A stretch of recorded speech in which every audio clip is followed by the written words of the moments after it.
everybody. We are so glad that you're joining us here on this live webcast. It's Myth or Reality. Public schools are broken and must be fixed.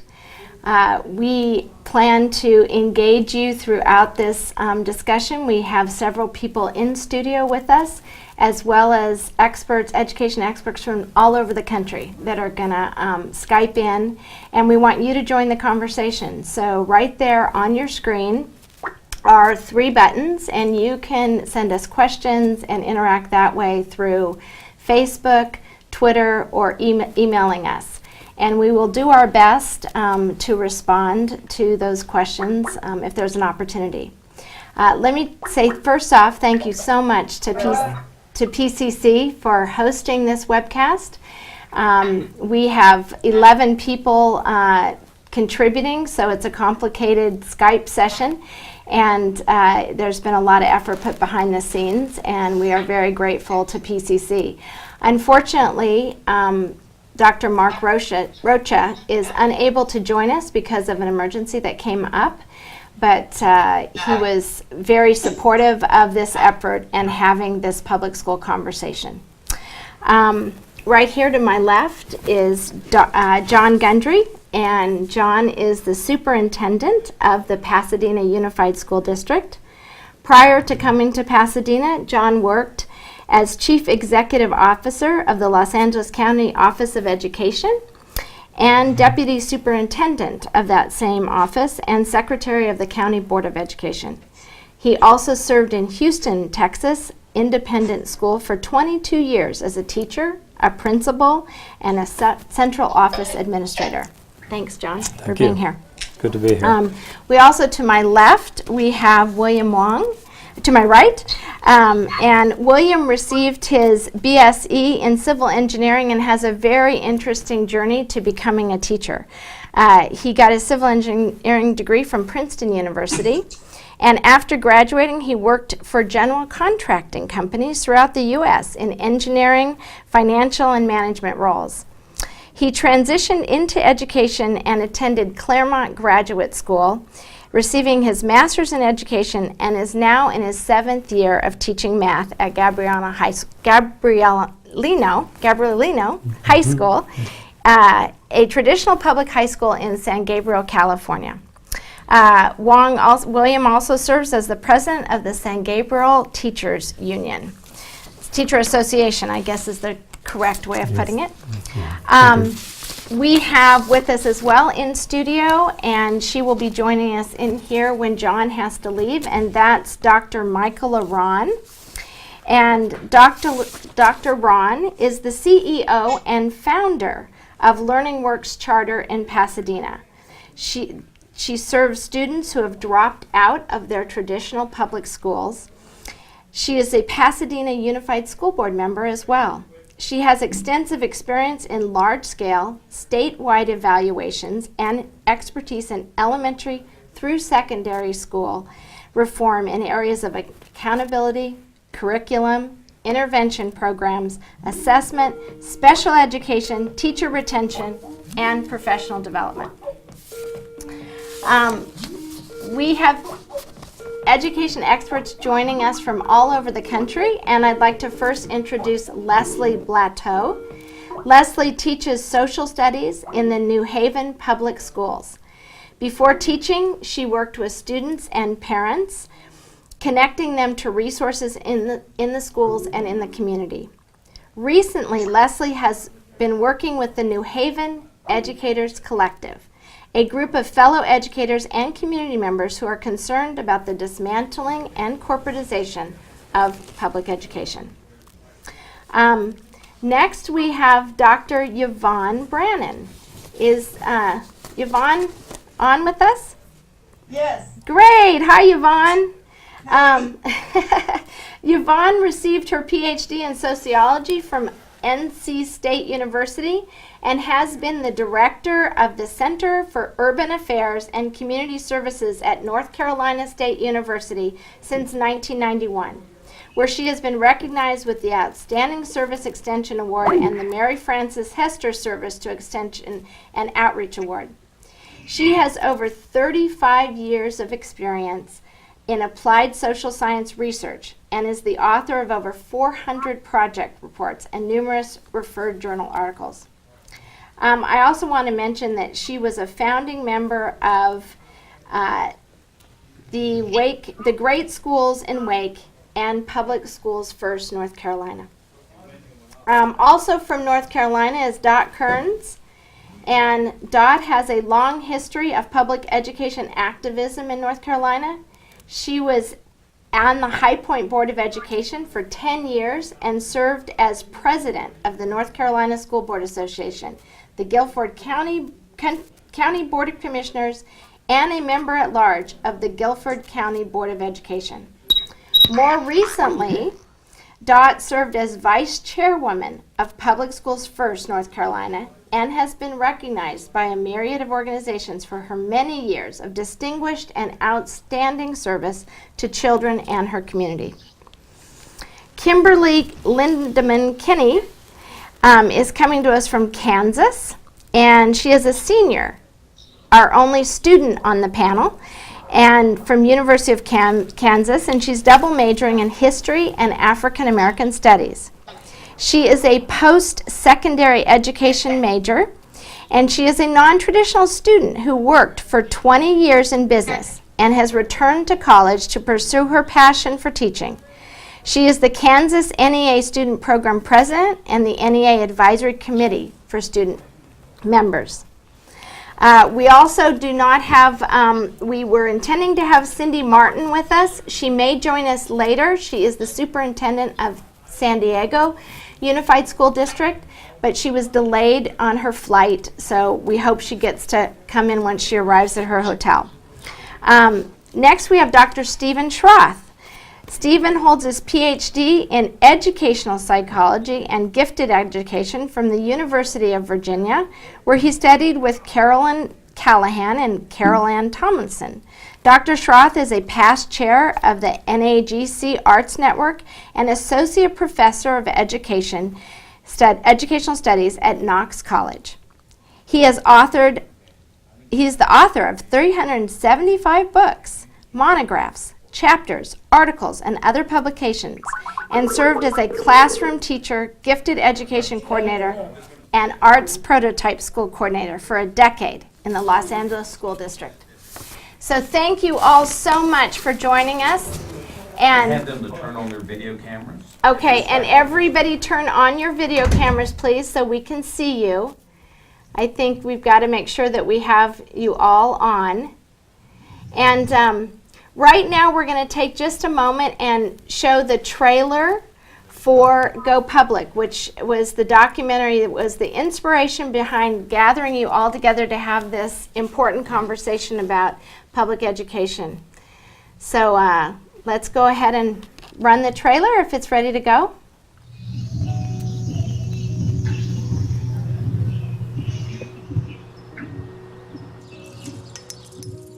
Jojo, get up. I don't want to take the class. I don't want to go. How do you know kids are learning? That's a profound question. A lot of kids don't always fit the traditional mold. They're getting just lost in the shuffle sometimes. I've had a lot of people ask me, what's the trick to teaching? And I said, you just have to believe. Yo tengo pasta con broccoli, pepper y zanahorias. The teachers that are making a difference, it's always going that extra bit. Education is absolutely the most crucial thing in life. It equalizes opportunity for everyone. For the kids, the budget is pretty bad. We've been reduced in staff and teachers and custodial, and it just keeps happening.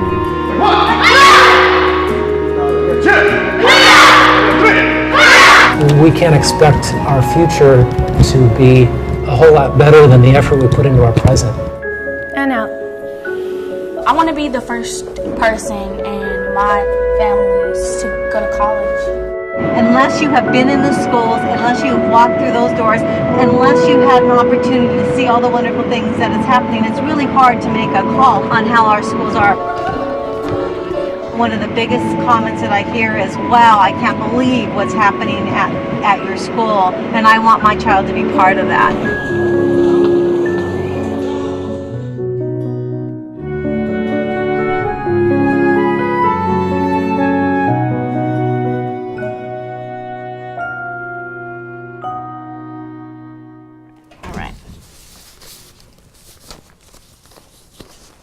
Okay. Great. Well, that is the trailer from Go Public, A Day in the Life of an American School District. And one of the reasons that we produced Go Public was because of the perception problem with the public schools in the Pasadena community. And we realized that this is not just a problem in Pasadena. It is a problem all over the nation. And my question is first to Superintendent Gundry. What do you think is behind the perception problem in so many of our public schools? Well, I can only give you my opinion, but I have seen this everywhere I've ever been, particularly with large school districts. There tends to be, the only news you ever hear about public education is the bad news. And so I think I believe it's because bad news is more interesting than good news, and as our media has become more and more like tabloid media across the country, even what was the mainstream news media has become more sensationalistic and looking to sell a story and make something more high interest. The negative news is more interesting than positive news. And people say they want to hear positive things, but they're really more interested in the things that are negative. And so you particularly see that in large cities where the public school district deals with a lot of issues that are particular to urban areas. They have a lot more poverty, students who don't speak English, special needs students at much higher percentages than most suburban districts have, and so they tend to have more challenges, and then they make comparisons between the urban school district and the suburban school districts, and the urban school district usually comes out on the low end of that comparison. And so it makes good news to talk about what's wrong with the public school system.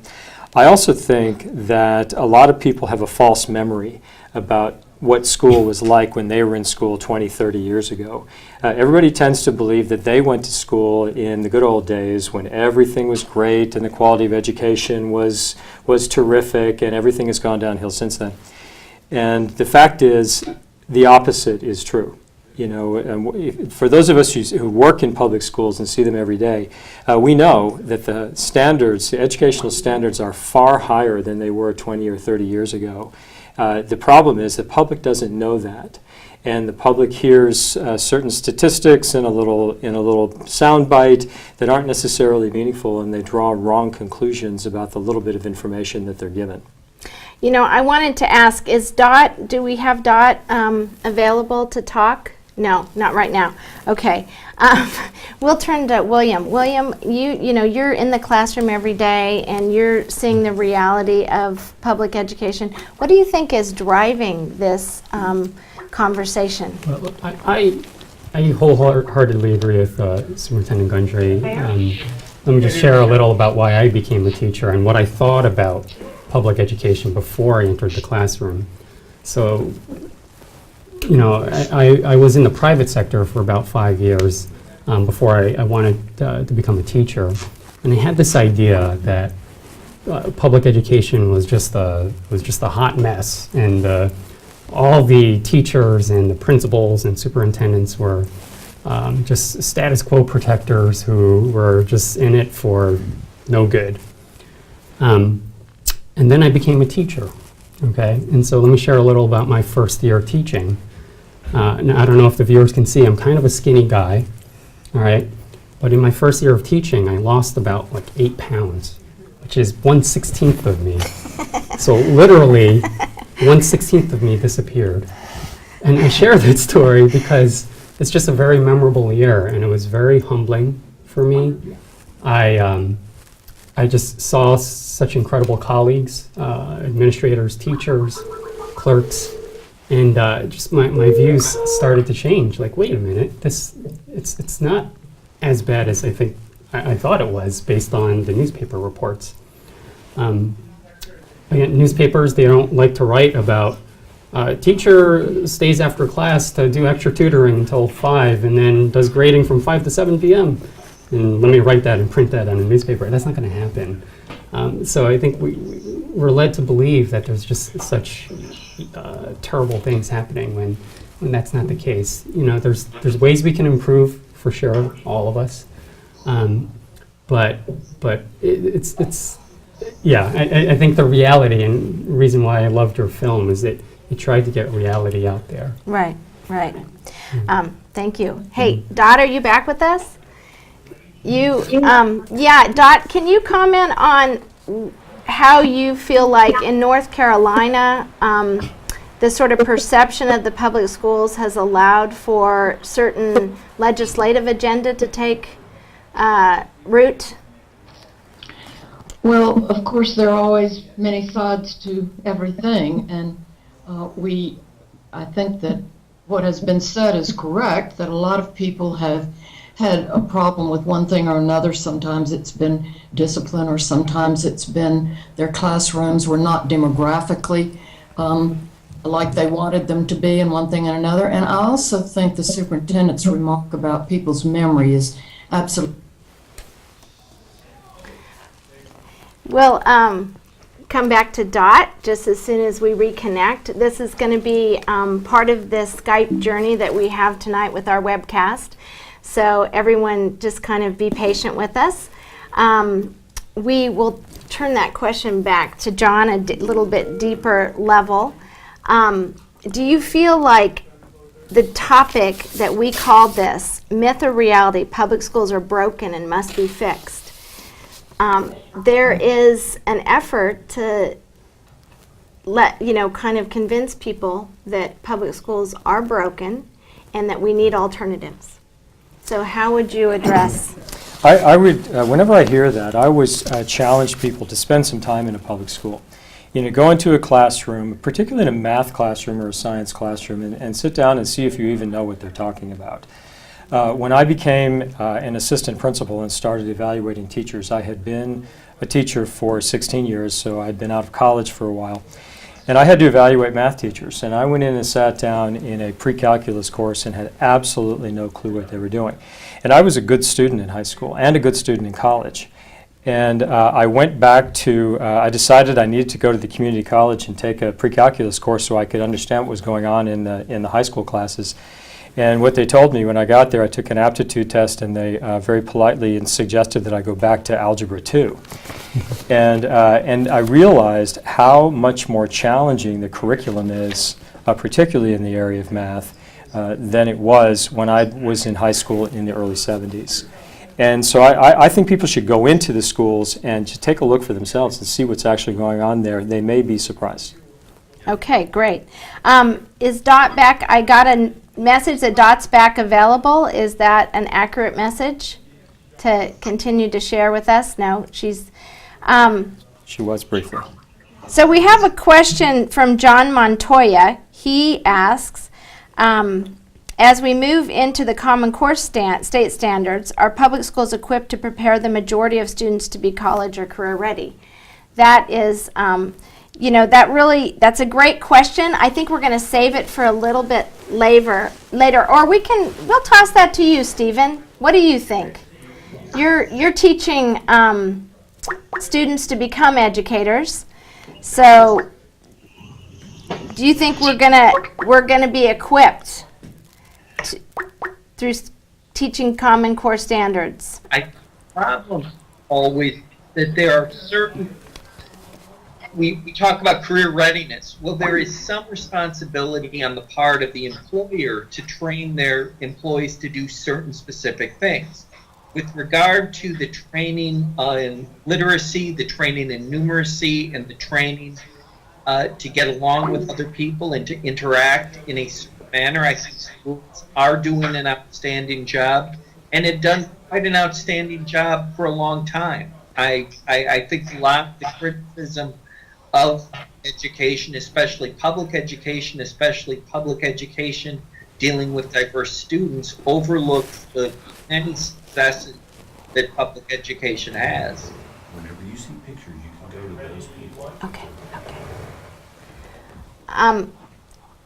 Okay, Stephen, can you then comment on back to our original idea here about, you know, myth versus reality? In your experience, what has been the damaging aspect of that Well, I perception? think as the superintendent stated, we hear a lot about bad things that happen in schools.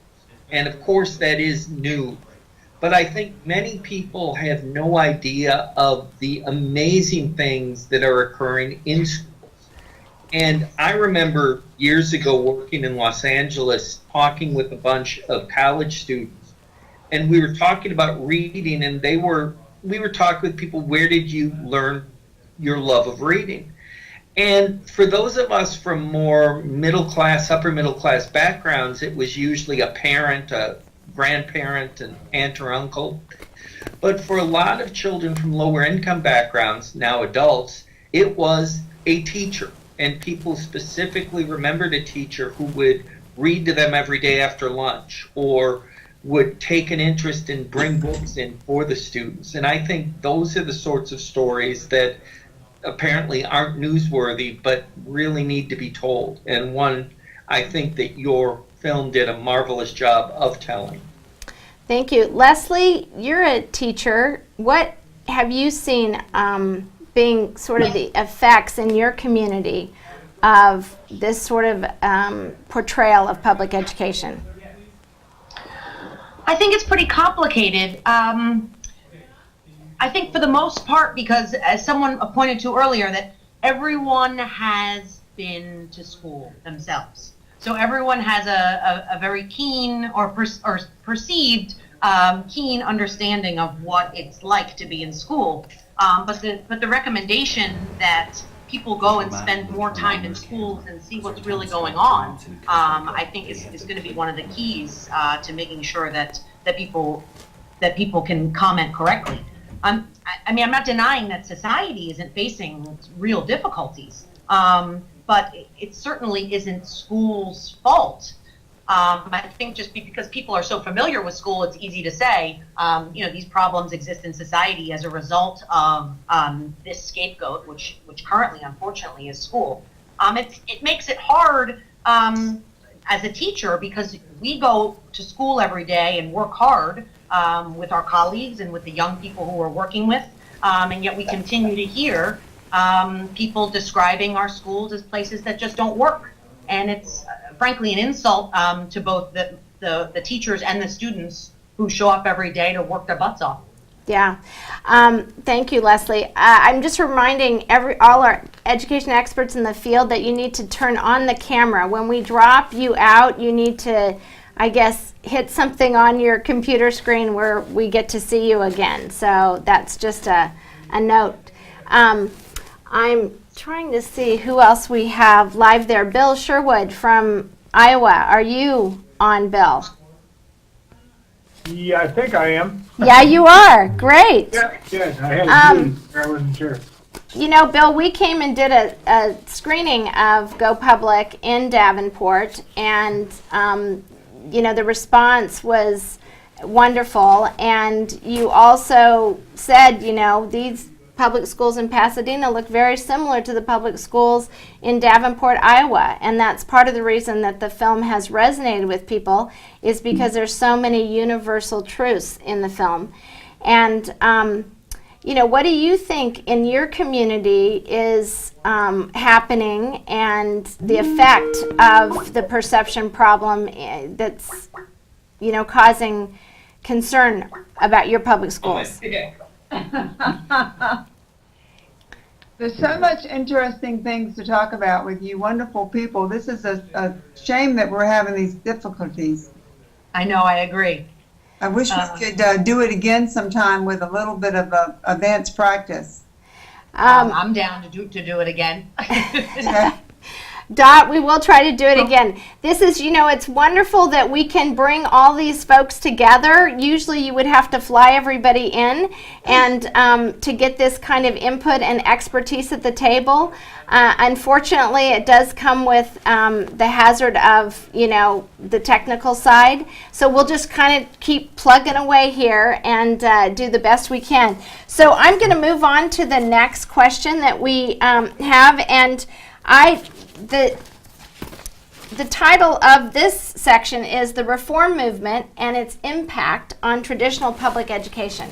So I'm going to ask John to just sort of give us a quick lesson in what you think the reform movement is. Okay, I'll try to be quick.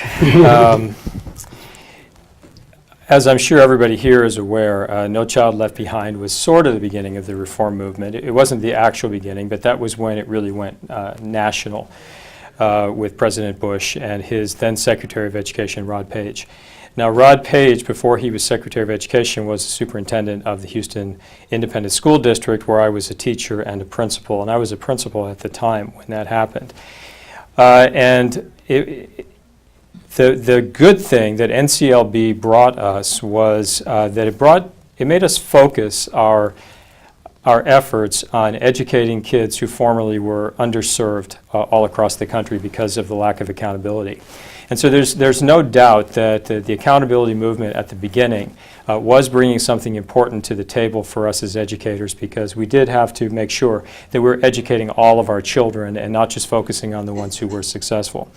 Now, since then, however, what I noticed over the decades, and this concerned me as a principal, that because of the heavy emphasis on testing accountability, particularly when you're testing just reading and math, a lot of teachers and schools then placed all of their emphasis on the teaching of reading and math.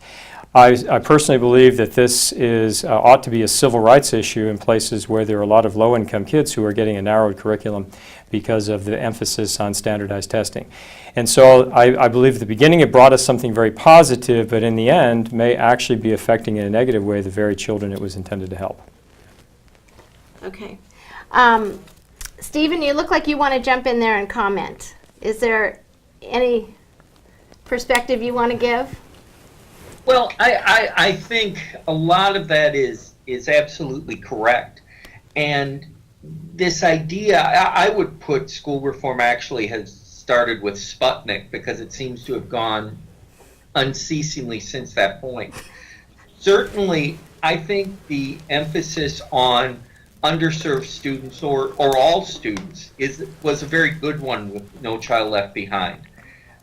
The problem, and I think we're touching on this, is the decision to sort of go into test preparation mode, which I'm not sure really prepares students for testing, or at least doing better on testing. But also, if this is depriving them access to the visual arts, if it is depriving them access to music, that's really a shame. And a few years ago, I was sitting in my office at Knox, and Christian Mahone came in, and I'm listening to this CD, and he's like, "What's that?" I'm like, "Well, it's Bach." And he's like, "They're good. Are they new?" And this idea that, and it isn't the students' issue.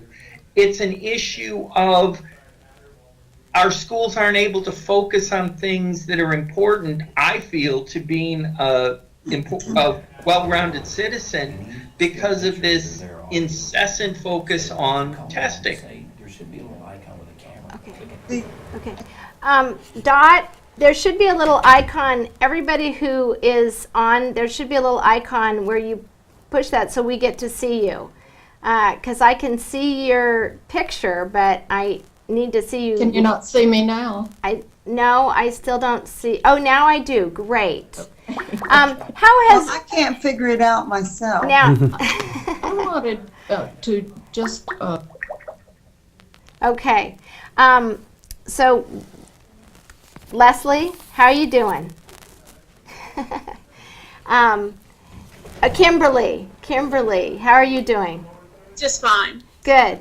So what's happening in Kansas? Get us up to date on sort of the impact of the reform movement in Kansas. Oh, the impact of the Reform Movement, otherwise known as ALEC and American for Prosperity. They have basically hijacked the profession in Kansas. We have a state mandate that you have to spend 50% of the budget on education. And with the election of Sam Brownback as governor and the House going to very conservative Republicans, they cut the funding to education, and it resulted in a lawsuit. There was a decision handed down in March telling them they have to fund, not the full lawsuit, but a portion of it. And that resulted in a bill in the first part of April that was supposed to be a funding bill. It had some really nice little hooks to it. It stripped teachers of due process. It took away the part of the requirement that teachers who teach math and science need to have education as part of their degree. So if you have been a professional in math and out in the working world or in science for 5 years, you can now teach in a high school. It is actually short, $12 million worth. The math is wrong that they used to figure this out with. So it probably will end up back in court. That's where it's heading. Not only over the due process, but the... Okay, we've just lost Kimberly. You know, one of the concerns that I've had as a parent and is just the disruption that the alternative, the race to find alternatives to public education is causing on our public schools. And can you talk to that, William? Yeah, sure. You know, I get the sentiment, right? As I shared earlier, if your view is that public education is so broken that you have to do something radically different to whip everyone up into shape, I get that. I get that that's what you would want to do. The problem that I see is that what happens if that perception isn't true? Or right, as we shared earlier, that there are a lot of good things happening in the schools. And then if you're going to throw in this external pressure on it, perhaps you're going to create some side effects or some things that aren't good for the system. Let me just give a classroom example. A couple of months ago, our high school counselor did a wonderful job giving a professional development and training on how to identify kids at risk of either suicide or self-cutting behaviors or depression. Some really sad things. But all the staff was trained on this and how we identify that and how we can see that and help our students. Going back to No Child Left Behind, what happens if my fear as a teacher is I need to make sure that I get really high test scores from my students? Now that is a good thing, but this is what I mean by side effects. Would we have received that training? We don't have that in California. Like my school can't close down or I can't get fired for low test scores. Would my priorities shift as a teacher? Would I be looking out for these, I guess, non-quantifiable, non-multiple choice measures of public education, and would my view shift? Okay, so I think I kind of took this question in a little different direction. But that's what I'm afraid of right now, and in that we haven't really talked honestly about the side effects of some of the new reforms that are happening. And I think these are real things, and we have to have honest discussion as far as what are our values and priorities, and what do we want from our public schools. Right. So you're back, Kimberly. Did you Yes, have did you have a concluding thought about what's happening in Kansas? I do. I don't think that the legislators thought this out thoroughly. It punishes students. It doesn't help them, and that is the side effect you have to look at. Does it benefit the student? You know, and it doesn't. And the person who you're supposed to be educating and projecting for the future is the person you're harming the most with this. And I'm seeing it across the nation. I hear it from my constituents. in NEA across the nation. Over and over again, the attack on education, where they think they're attacking teachers, they're actually attacking the future of this country for the students. Yes. I want to remind everybody that when the Skype drops out, just a technical thing, please don't call in to us. We will call you to get set back up. So, Kimberly, what is the effect on Kansas in terms of charters and vouchers? Where does that stand in your community? We've lost her again. Okay. Well, this is an interesting process we're having here. We're getting a lot of use out of our two experts right next to me. We're going to move on to our next question, which is, is the impact of poverty versus teacher quality on student performance. And the whole sort of argument that our schools are broken and has been largely emphasizing teacher quality. And yet there's the other side of the coin, which says a lot of the underlying issues that develop from poverty is driving the results in our schools. So I want to just kind of bring that up. Yes, Dot. Welcome back, and why don't you pick up where you left off about the impact of what's going on in North Carolina and how you have seen the effects of image and perception. Well, I wanted to comment on the last speaker's thought about our aides and our social workers and our other ancillary people. What we have seen is that where you have a school where everybody is focused on the mission of that school and everybody is doing his or her role there, and it is a team effort from the superintendent and the principal and the teachers and the bus drivers and everybody, and you can tell when you go into a school whether or not that team effort is present. I think the same thing is very much true of whole systems where you have a leader and you have a school board that is intent on seeing that every child progresses, and I think you do have some of those school boards. And I agree with Yvonne. I cannot say positive is really going on with the increased graduation rate, the lower dropout rate, the number of students that are going to just every progressive college and university in the state. I was just at a meeting on last Friday when we had 155 students who graduated from the Communities in Schools program, which we have in our high schools, and we have it in our elementary and all the way through. Some of these children had been in the program since the 7th grade. We had local leaders who literally put their arms around these students and helped them make a plan. Almost every one of them were going to a community college or a four-year college or into the military. It was just unbelievable. These were children from some of the poorest areas of our county. And so we can do this, but it takes a real team effort, and we are having a very difficult time with funding and with appreciation of our teachers and our public schools in North Carolina now.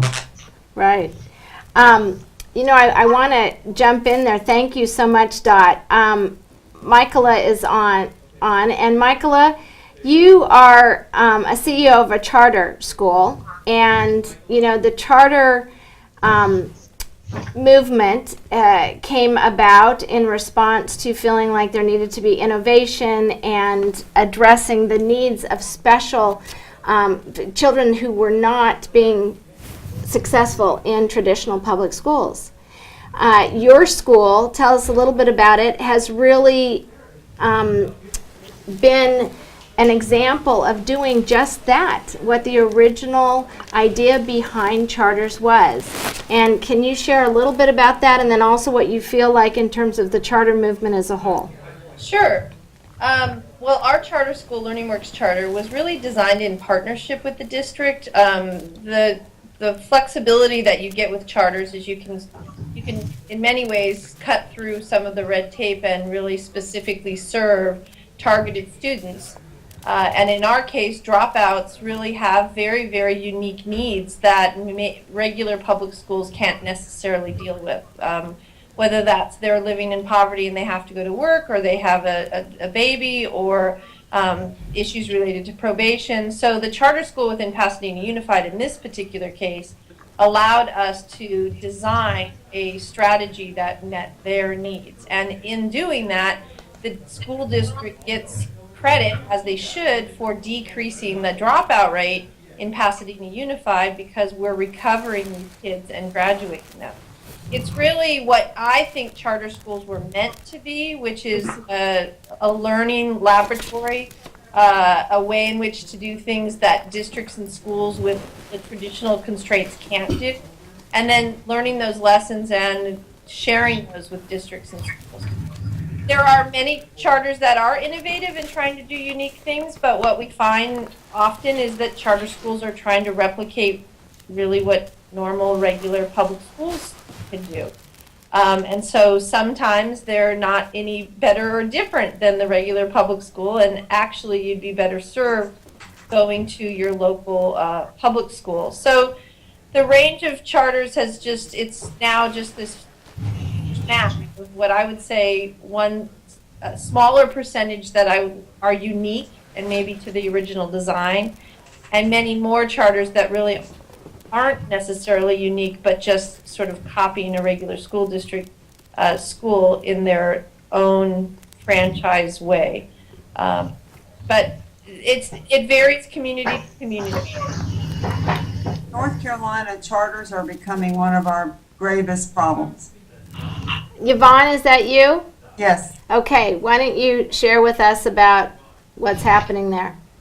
Well, one of the I love what the speaker just said about the purpose of charter schools and how they can work, and what we've been pushing for a long time in North Carolina is to have the collaboration of a charter school that would be serving that mission and be working in collaboration with the school system to fill in those gaps and those niche needs, and to look for ways to solve unique problems. We have a small charter that's starting for autistic boys, high school age children, autistic children, and who have been just lost. Okay. So what do you think, John, in terms of, that we'll just toss it back to you because I've lost my whole panel there. The different alternatives versus and how it impacts our schools ultimately there. Well, I agree completely with what Michael Aron said about charters, and her charter, LearningWorks, is what I also believe charters should be, working in cooperation with the local school district to help do work that the school district has found to be very challenging. Where I think we're going wrong with the charter schools movement is where, as Michael has said, where charter schools are not doing anything innovative. They were designed to be innovative and do things better than the public schools, but many of them are simply replicating the traditional practices of public schools and then selecting their students. They won't say that they're selecting their students because they often are chosen by lottery, but that's a type of selection of student. If it's self-selection, you have, by definition, a more involved parent and a student who's more likely to be successful. And so what ends up happening, whether by design or by accident, is the charter schools are skimming many of the more motivated students and parents from the public schools, and then offering them the same kind of education that they would get if they were in public school, and sometimes not even as good as what they would get in public school. And then they're perceived as being, better models of education, even when they really aren't. And I think I'm not describing all charter schools, but what I'm talking about is charter schools that fit that description. There are many. And in my opinion, that's not good public policy because it creates a two-tiered education system. And particularly when the charter schools, and there is a lot of evidence to back this statement up, charter schools serve special education students and English learners at very low levels. And so when you leave the more difficult children to educate to the public schools, then you begin to create a two-tiered education system, which I think really is not just bad for the kids who are left behind, but is bad for us as a democracy. Because I believe very strongly that one of the things that has made the United States the great society that it is our system of public education that treats everyone equally. And so the last thing we want is an unequal system of public education. Yeah. Yvonne is back with us. That is segregated by race and income. Exactly. Many charter schools tend to be racially segregated and socioeconomically segregated, and that isn't what we're striving for as a democratic nation. Yeah, I think it's happening in North Carolina, which is a tragedy. We have one county where there's one high school, and the charter that has been approved for that county has been approved for up to 800 students. When the minute they open, they will be taking 1/2 of the high school population away from the public school. So can you imagine what that's going to look like? And guess which half? Yes, and so to me, it seems that one of the things that the public and our community and we need to broaden this conversation, that folks understand that this is not being resistant, this is not being unavailable for creativity or innovation, but when you allow a for-profit charter to go into a community and literally destroy its public high school with no guarantee that this is going to be any improvements. What it is going to be is a way to allow the upper middle class white students to retreat from the high school because they've been convinced that this school is failing. In New Haven, Connecticut, I see things a little bit differently. This is Leslie again. I feel like the charter schools in New Haven focus more on a deficit model and are really working hard to pathologize normal child behavior. So in the attempt to really, have quote-unquote high expectations and quote-unquote no excuses, they're very systematically using militaristic, in my opinion, methods to get children to comply and do well on standardized tests. Whereas look at the academy in New York, and some people went and visited, and now they're starting a paid academy here in Southeast Raleigh, which is a low-income African American community in North Carolina, and one of the privileged upper middle class white board of directors members, and I'm being very blunt, but his conversation is, it was so good to see these young children behaving, sitting in rows and being polite in their little uniforms. Now, I'll let you draw your own conclusions from that, but it made me nauseous. And this is the kind of behavior that many of the charters that are coming into North Carolina are based on. The model is you have to have a contract with your parents, you have to behave, and if you don't behave, you have to pay fees. It's very much what you're saying. And the additional problem is that the men and women on the boards of directors will never send their own children to these schools. Never. Can I jump in for a minute?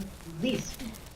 Yes. The other thing in North Carolina is that no transportation is provided for charter schools, nor lunch is provided. And so only those people who can get their children to the school can go. And so you have in most of the charters, you have a very homogeneous group of children, and one neighbor tells another table, they don't have to do marketing of any kind, and so it really is a way to keep just those that you want to be around in that charter. Bill, you wanted to say something? Yes, if you don't mind. A couple of things. First of all, this is backing up a bit, but I want to make the point about graduation rates. That makes me a little nervous when we talk about graduation rates as kind of the pinnacle of what we're trying to do. What we find out, of course, is a lot of low-income kids get to college and they drop out. The majority drop out of college. So getting them out the door and signed up in a college is not the goal. The goal is to graduate from college, and we're not doing a very good job of that. We find out that the soft skills, the non-cognitive skills, are essential for success in college, and we're not doing a good job of teaching those skills, largely because our time is used to focus on these No Child Be Left Behind math and literacy skills. So that's one point. Another point is the idea that charters are necessary to fill some kind of gap. We've had wonderful alternative programs around this country for at least 25 years. I've been working, and much before that, have done a fine job of working with dropouts and inside the public system without the autonomy that seems to be touted for charters. Those have done very well. Magnet schools have done very well in those areas as far as equalizing socioeconomic and racial groups around the country. And we kind of just moved away from these things and decided they weren't working when in fact they were, and went to charters. So I don't see a real compelling need for charters in the first place. And then we opened ourselves, of course, up to corporate plunder, which is what we're seeing now, and the dilettantes that we see in our legislators that are trying to dictate to educators what we should be doing. So charters, to me, have been a very bad idea from the get-go, and I think that's why Al Shanker bailed out on the ideas, because he saw these problems with charters. So that's Very well said. Amen. I agree with you totally. Yes. Well said. We have. Excuse me. I'd like to say that in North Carolina, charters first became on the agenda. We were limited to 100. We have 100 counties. It didn't mean you had to have one in every county, but you could have 100. The idea being that with flexibility and with innovative things, they could develop some items that could then be transferred to the public schools so that all children could have advantage of those things that came about through innovation.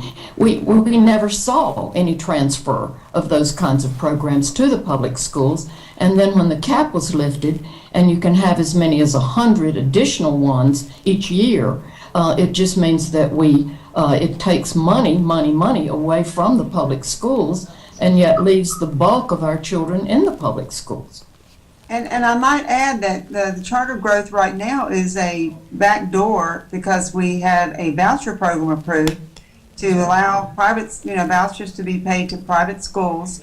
We had a lawsuit, and right now it's being held up. We have an injunction in court to keep the voucher program from moving forward. So the charter schools are becoming their new activity area while they're fighting to get vouchers. So we are really going down a very, very dark path in North Carolina, where we're containing some of these efforts to privatize and these efforts to expand choice for the wealthy on the taxpayer's dollar, and we're almost to a point where I am very concerned how we'll ever get back.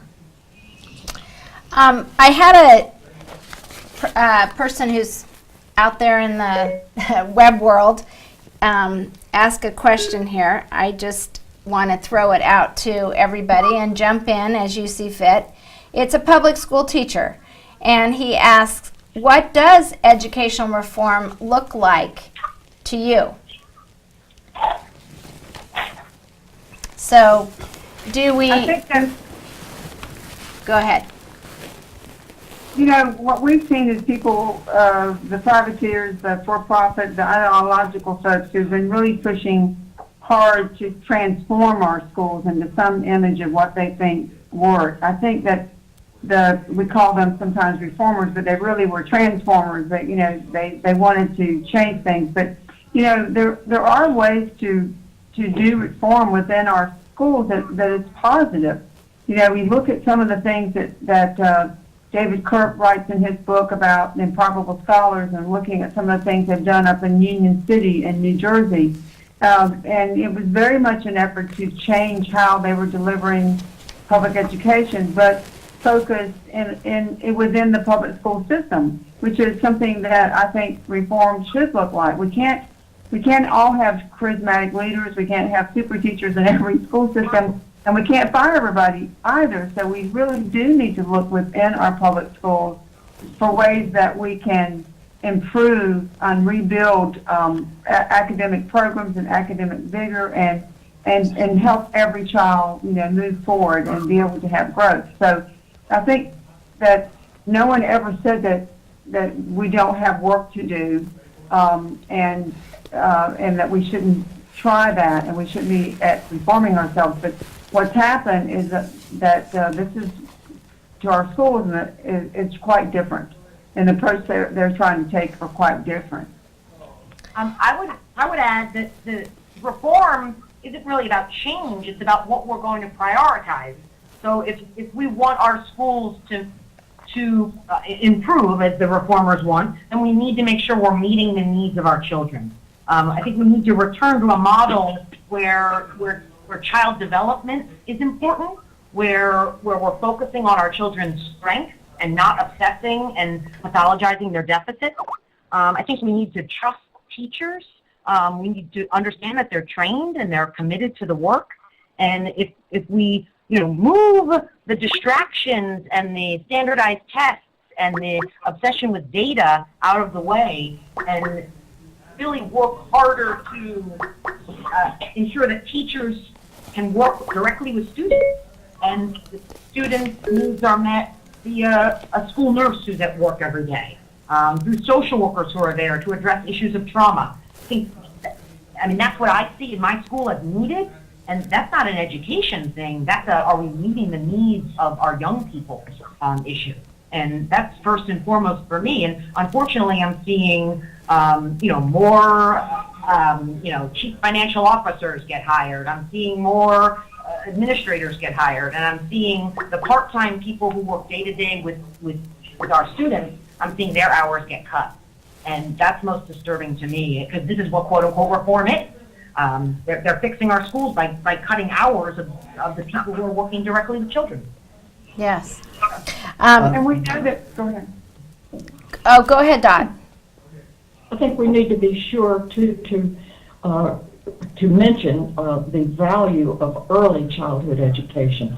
And some priorities we have set here in Guilford County with Yvonne, with the League of Women Voters in particular, and their education roundtable. We have identified some priorities. One of them is that we have enough funds for subsidy for parents who need to have their children in child care. The list on the waiting list is very long, and we do have we've had really good child care development here, but if you can't get in, you can't get in. We also need to have early education for so many of our children who do not have a heritage of reading or books in their home or this kind of thing. So it takes a while to get them up to kindergarten and first grade, and we have found that to be an extremely helpful thing when we can have enough funding to do that for every child who qualifies by financial need or developmental delay. So that's a big issue with us. I want to just throw out a question. Thank you, Dot. Couple of things to our web followers out there that tweet your question to myth or reality hashtag it myth or reality, and we will get your question. We did get a question from a special education teacher that he asked, why are African American and English language learners disproportionately represented in special ed? Which is, anybody want to take that question? Because we are a bigoted society. No, I'll be more sincere than that. But the truth of the matter is, and it is a problem that it occurs in many states and many school systems, and it's occurred in North Carolina. I do think that we have made a very strong effort over the last decade to be very, very careful and very strict on how children can be put into categories. But we do find that a lot of children who are developmentally delayed and do not have the opportunities, such as Dot mentioned, for preschool opportunities and for health care and mental health services and health physically, those kind of things. Many of those children in our society still are African Americans and poor whites and poor Hispanics. And so we see that the consequences of poverty do impact one's academic performance and often puts them in categories that they do not need to be in, but sometimes they are there as a result of years of poverty and neglect. Yeah. In our experience, if I can jump in. Yes. Our experience is very similar, that what you see is these groups are overrepresented in poverty, and so they have access to these very low levels of care, medical care and so forth. They come to us with lots of issues. Post-traumatic stress is epidemic among these groups. And so with very few resources to treat these things, they get diagnosed early on and put on meds early on by people that sometimes are only partially competent to do that. And so anytime I've dealt with parents of kids, I've always recommended that they go to the university for a thorough evaluation by teams that really can identify issues, and rather than MDs without any training doing this kind of diagnosis. And I think that's a huge problem. You know, one of the things I know that has been a concern in our district is the amount of money that it takes to serve effectively our special needs students. And John, you can speak to that with, resources being limited. How do we address that problem? Well, we're required to, to serve the needs of our special education students to a fairly high level. And since the mandates that come from the state and federal government are not optional, but they're not funded. They're not fully funded by either state or federal resources, and so that means that we have to take our local resources and supplement the unfunded piece of special education. And so that has to come first. That's really the first bite out of the apple. And when we already have limited resources, and this is a point I really wanted to make earlier, is we talk a great deal about reform in this country. We need to stop talking about reform and start talking about innovation. We've been talking about reform for so long, I think the word has lost its meaning. What are we reforming? Reform sort of implies that you're making a wholesale change to what you're doing, but if you're doing that constantly and continuously, I'm not sure what that means.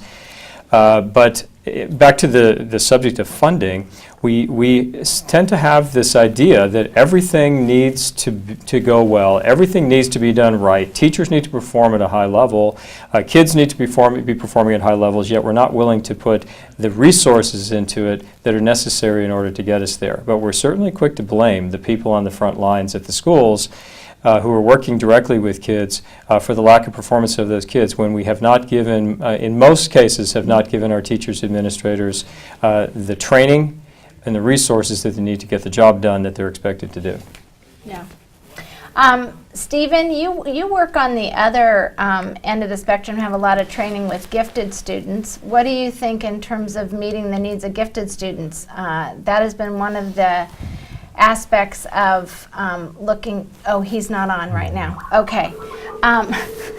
Okay, I'm learning as I go here, everybody. Well, we want to kind of conclude here with an overall thought of what if we could give somebody a takeaway message from this opportunity to talk to a lot of people about what is happening with our public schools, with support for our public schools. Oh, Stephen, you're back with us? I am back. Okay, I'll be flexible here. Can you comment, Stephen, on how we're addressing our gifted students, whether you think we're doing an effective job at that, and whether that has been one of the concerns and why people are looking for alternatives? I think one of the direct consequences of a one-size-fits-all school reform movement is that you are ignoring the needs of students who are different. And students who are different are going to include students who come from lower SES backgrounds, students who are academically gifted, students who speak a language other than English at home, students who have cultural differences. And this desire, we pay a lot of lip service to differentiation, but the emphasis on a certain type of assessment makes that very difficult. When I was in grad school, studied with Carol Tomlinson, and one of the problems, it isn't a problem with differentiation, but if the way you're assessing students are multiple choice tests, it's very difficult to differentiate the instruction to show the difference that is occurring. Okay, thank you, Stephen. I just had a question come in that says 18 to 22-year-old males are the most at risk for homicides in Los Angeles. What can our schools do to engage the chronically disengaged student and deter gang involvement? So that is sort of just a random out there question. Does anybody want to give a try at that? And I think Michaela might have some thoughts on that. Well, and I appreciate and agree with most of what was said about charter schools, but I do again come back to some of these issues like gang intervention and working really with probation. I would love to see all the public high schools do that well. Believe me, I am a firm believer in it.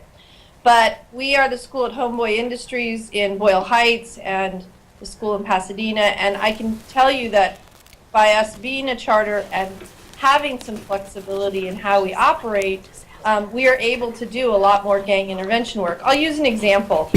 I have a job title called Chaser, and chasers chase dropouts, get them enrolled, and then follow them on their progression to the stage, basically to the diploma.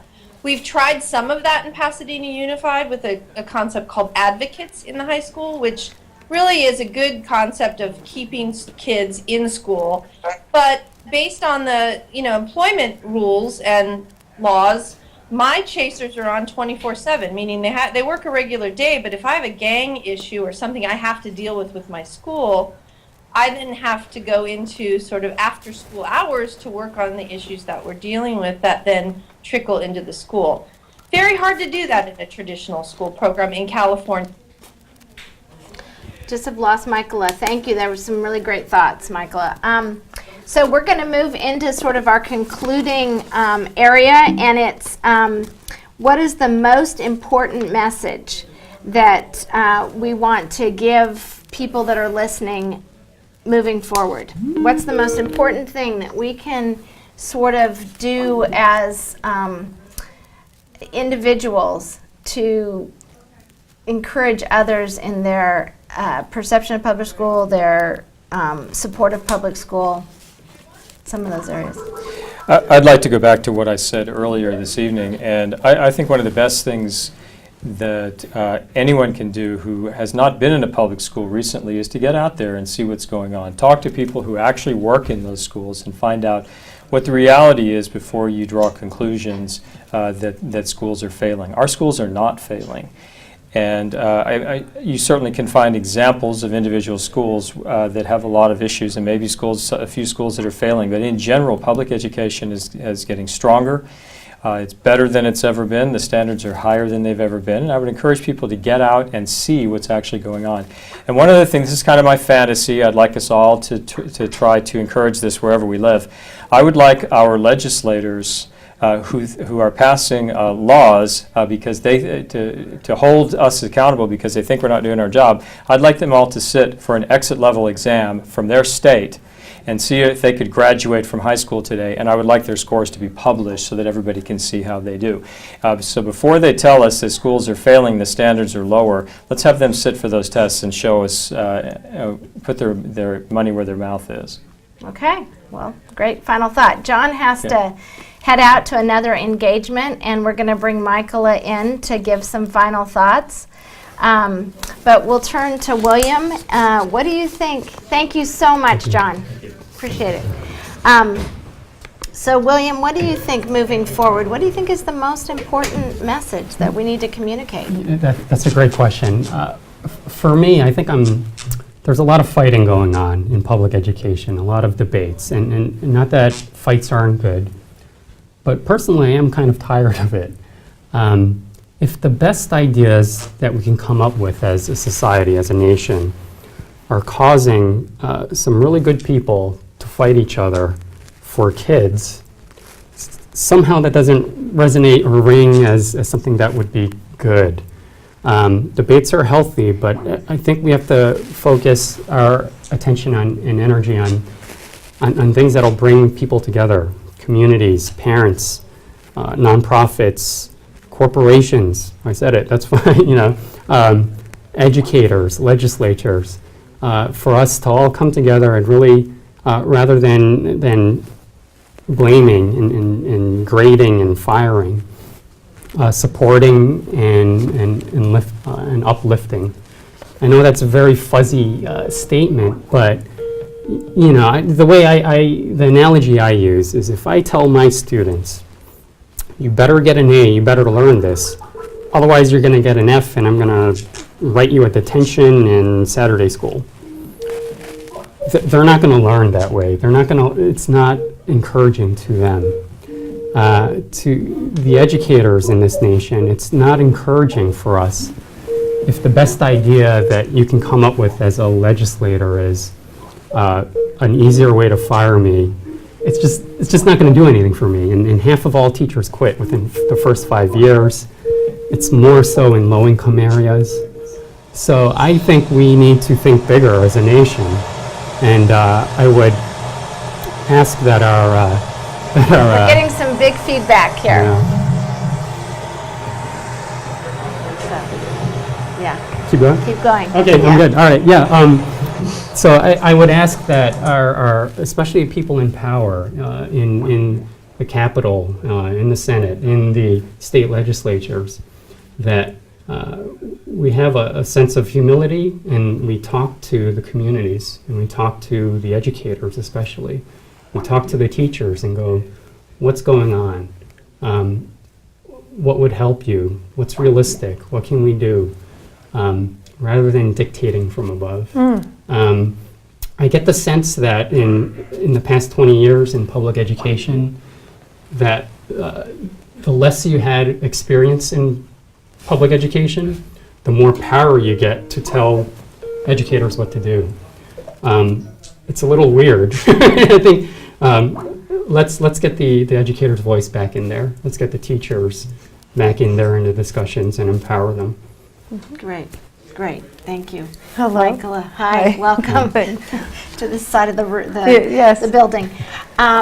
So we're doing kind of a wrap-up question that if you feel like you could share one message moving forward, what would you feel like would be kind of an urgent message to people about public education? Well, I'd like to chime in with what he just said, in that what has happened is I think we've just gone away from the school site issue, and even when we're talking about charter schools, one of the interesting things about charters is they tend to be very site-based.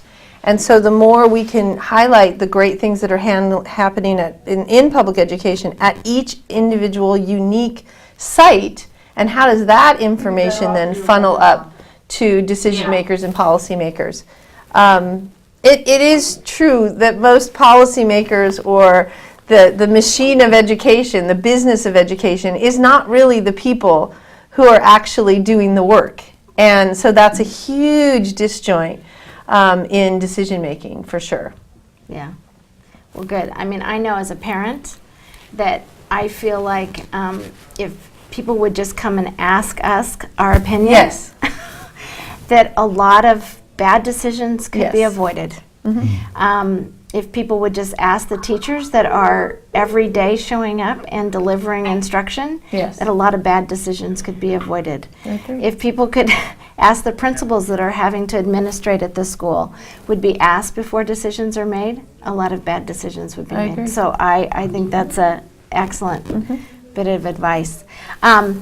Okay, I'm looking for sort of some final thoughts from each of you as we're moving forward. What would you feel like is the most important message that you would like to share to the audience about supporting public education? Stephen?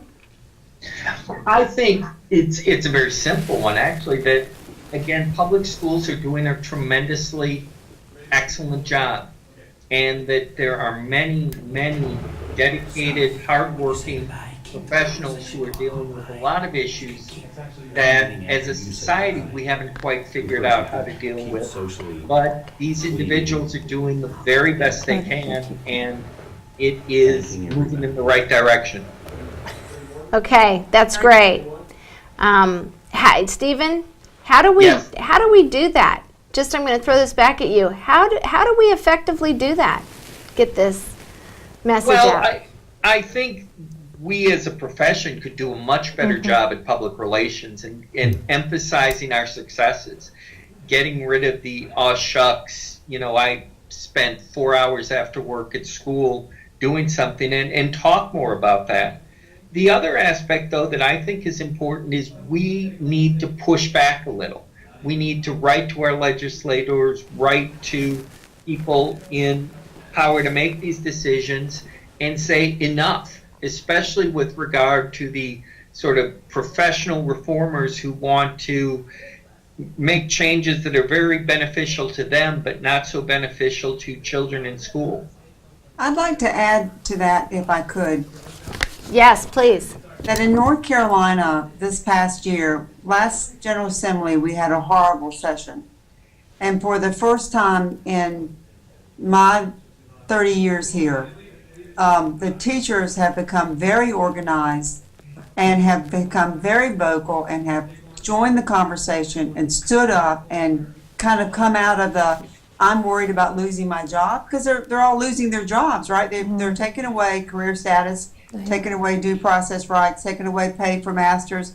So I think it's pushed them to the edge, and they have organized and stood up, and it is making a difference. It is very important to broaden the conversation and to bring the community into the conversation, and who can do better than our teachers. And for many years in North Carolina, they've been afraid to take that role on because of it was intimidating to them. And I'm very thankful. I think the things that are going to save public education in North Carolina are going to be the teachers, because they still have a tremendous amount of credibility in the community.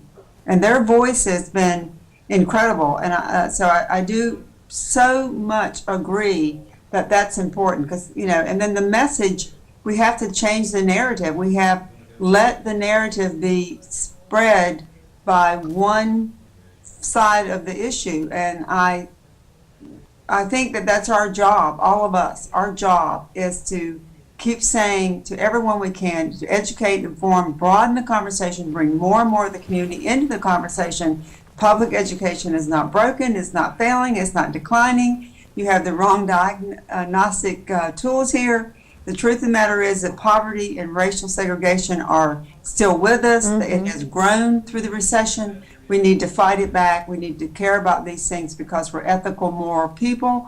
We need to care about these things because we are Americans who have built our Constitution around these principles. So I think that, I'm excited to see that people are talking about it. I'm excited for all of you tonight.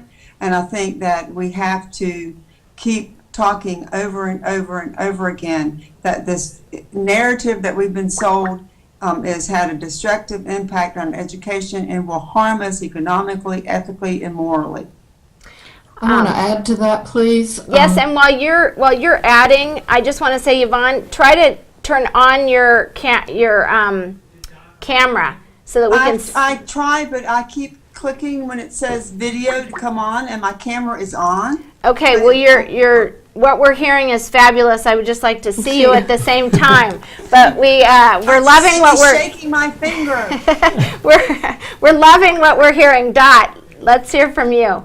Well, I wanted to say that I too, while there is so much work that needs to be done, and it is very hard, challenging work, I feel encouraged. Our teachers are really finally saying, we don't have any choice. We've got to stand up and say what we need, and that we need the support of this community. We're doing our very best.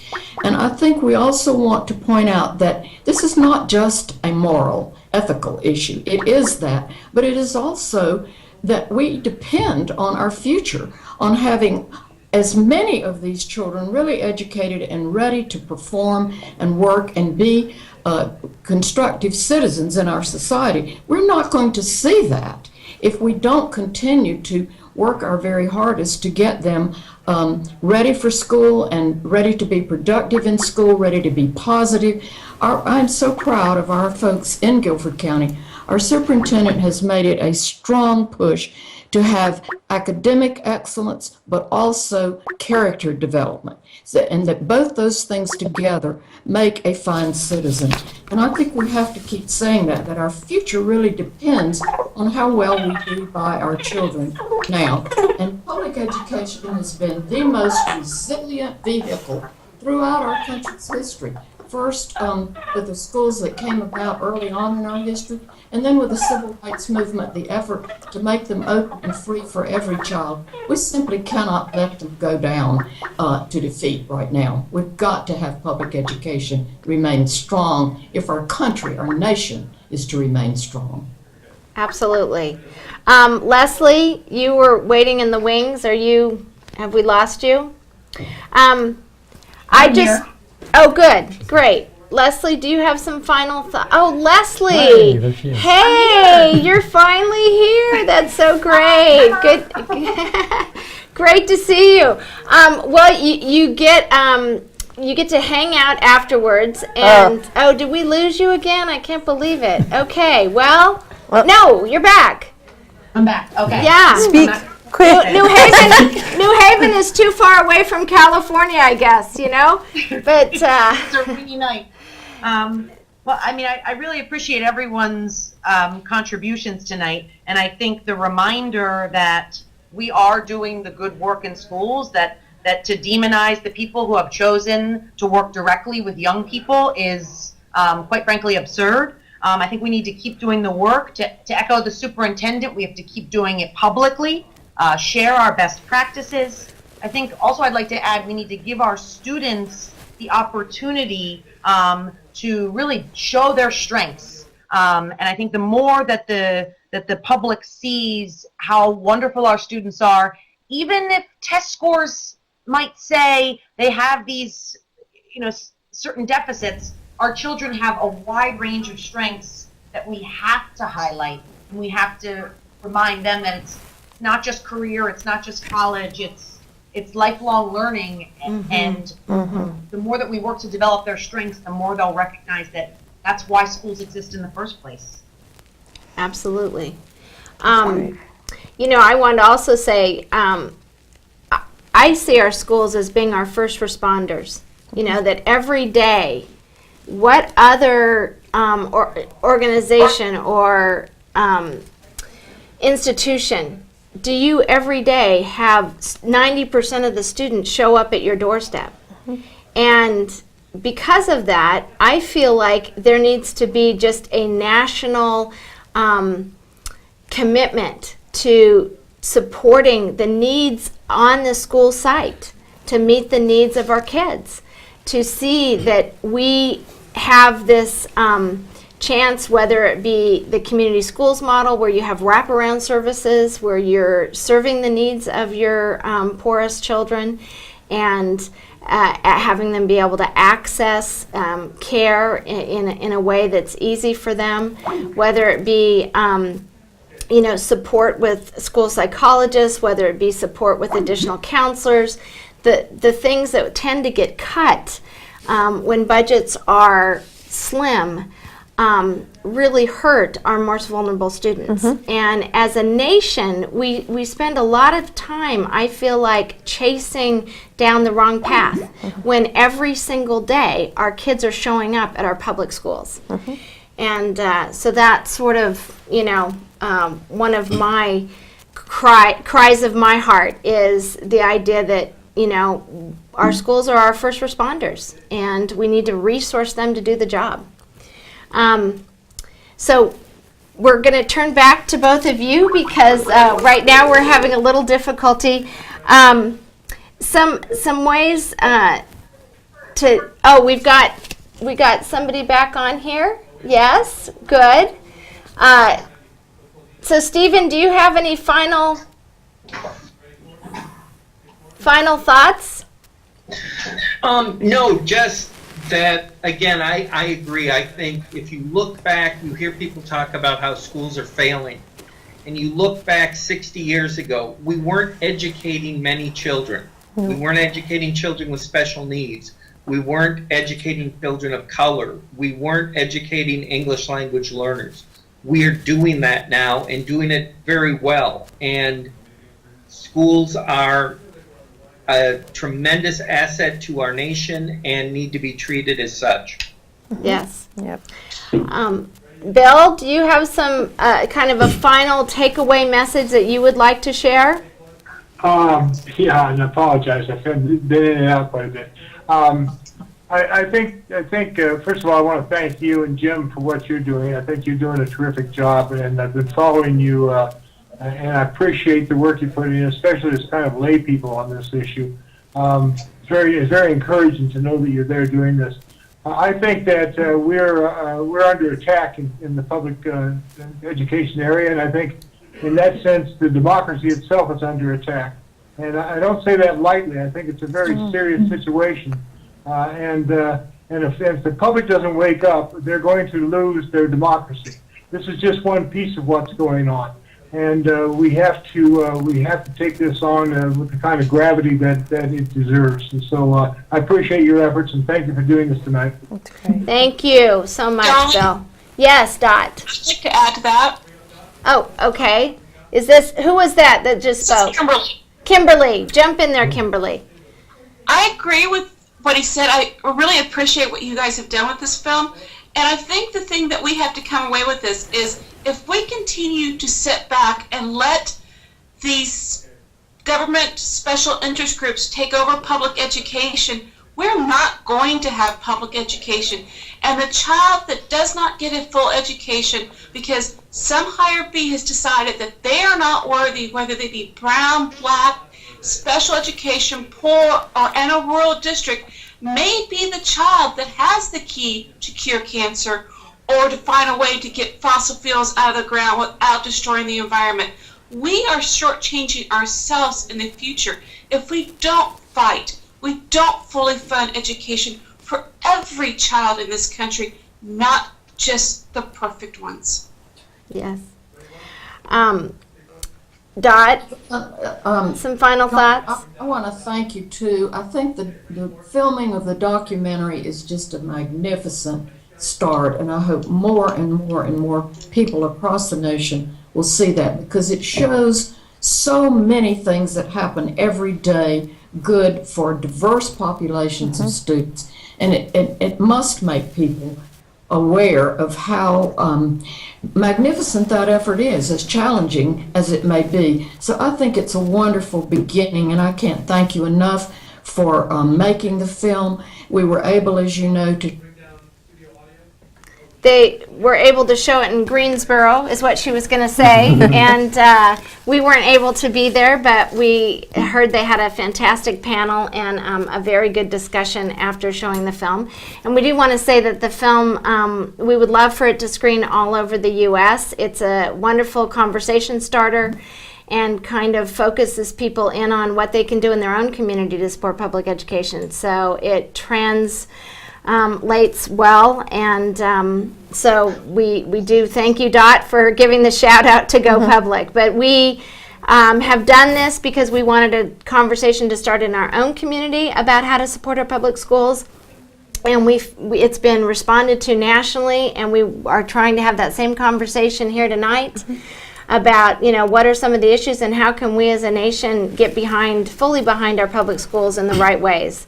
So I see there, do we have Leslie or who is available?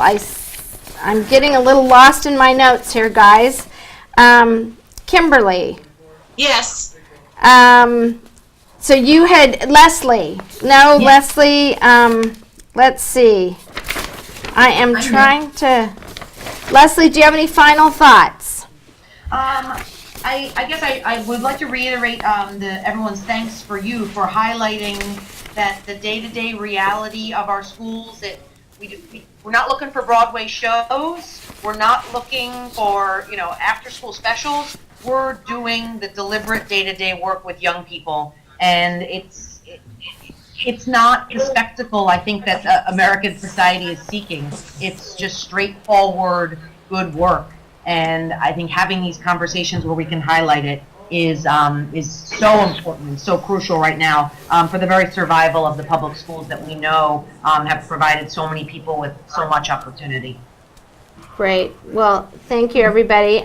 We're still waiting to get, I think, Yvonne back with us. Oh, you're back. Great. Yes, well, Yvonne, can you just sort of give us a summary overview of what you feel like you hope the message is to those who have joined us and carrying forward? I think we all understand and believe that public schools are the foundation of all the American dream. It was for me. I think I can stand with many people now to say without an opportunity for a public education, I would not have been able to pull myself out of a pretty low-income, poverty-stricken childhood that I had. I came from a very working-class family, the first person to go to college. And I was able to go into a public school wherever I moved and lived, and they had to take me, warts and all. And they had to educate me, and because of that opportunity, I was able to get the first college degree in my family, and eventually a PhD, which was quite an accomplishment for a child who had a hairdresser for a mother and an enlisted man for a father back in the 50s. So I think we all know that the American dream that we still want for our children and grandchildren is built on this. The core of our strength is our public education system. But let's don't fool ourselves. We know that we need adequate resources. We need excellent teachers. We need a place that we can understand that preschool matters, poverty matters, race matters. We need to have a way to fight that collectively. So this is our American dream, and we need to fight for it. We need to make sure that this dream is passed on to the next generation of children, so that they know that no matter where they live, where the zip code, their race or gender, their religion, that they can walk to and enter the building of a public school, that it'll be a high quality place and they'll be accepted. Let's fight for this. Let's fight protecting our public schools. Absolutely. Thank you so much, Yvonne. And thank you, everybody. We have really enjoyed hearing, thoughts from all over the country, have appreciated the time that you've given tonight, and hope that you'd be willing to do it again. Maybe we'd have worked out a few of the technical kinks, and we'd be able to see your faces as you're talking. But, everybody's words have been really wonderful, and we just need to keep talking, keep sharing, keep holding conversations in our communities, keep talking about the good things that are happening in our schools. Those of us that are parents, we need to roll up our shirt sleeves and continue to invest in our public schools and make a difference not only for our own child, but for the children in our community. I really believe that we have unfortunately become it's all about me society, and instead of looking at the common good, which is certainly what public education does, we just focus on a very individualistic pursuit. And I think when you focus on how can this benefit not only my child, but the children that my children are going to come in contact with, your children are better off for it. So I would like to just again, thank everybody for joining us, and we will maybe reconvene some other time for another Go Public discussion. So thanks, and stay with us on offline. Go ahead and continue to send us questions, and we'll do our best to answer them via text, etc. And hashtag myth or reality. So thanks so much, and have a great evening. Thank you. Thank you. Uh-huh. You're welcome.